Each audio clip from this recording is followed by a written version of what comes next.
honestly think bigger concern for the Gophers right now isn't in the Big Ten. It's what do they got to worry about here in the Twin Cities that's brewing. You already mentioned St. Thomas pulls off the upset in game 1, overtime victory over St. Cloud. Did end up losing 1-0 to them on Sunday. That sounds pretty competitive to me. Like, is this, first off, worrying you at all about what might be to come with a growing rival? Or do you look at it the other way and say, is St. Cloud slipping a little bit? I think it could be a little bit of both. I think St. Cloud could definitely be slipping a little bit at this point.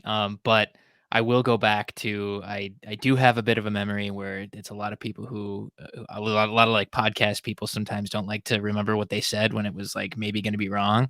And boy, I feel like I'm going to be wrong on saying that. I think I said St. Cloud will maybe be a decent powerhouse, like regular rival to the Gophers in like 5-10 years. I think that's happening a lot sooner than that. St. Thomas? Yeah. Maybe I misheard. I thought you said St. Cloud. Oh, I meant, sorry. Everyone listening is either roasting me or you right now. I don't know which of us either it way. is. I'm trying to go back on my bad take about St. Thomas, and they're better already, I think, than what I thought they were going to be even at the end of last season. So I'll eat my words there, and I hope I do, because the more in-state teams that are really good consistently, the better. But this should be a really good test, I think, for the Gophers right away. It's just playing at the X on the Friday game, and then they're going to be playing back at Mariucci. The new Mariucci looks a little weird still on the TV cameras. Even watching the highlights of the goals against Bemidji State, it's like that doesn't feel like the home arena. But St. Thomas will be a tough test. I mean, if they can take St. Cloud like that, I think the Gophers are going to have to.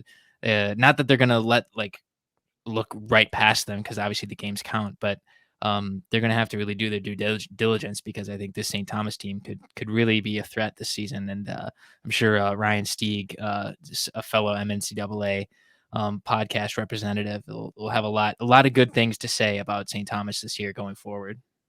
Mostly about the process. The process. Got to trust the process. And I think, you know what? We're going to see some advancement. The process is going to get a few more steps along this year.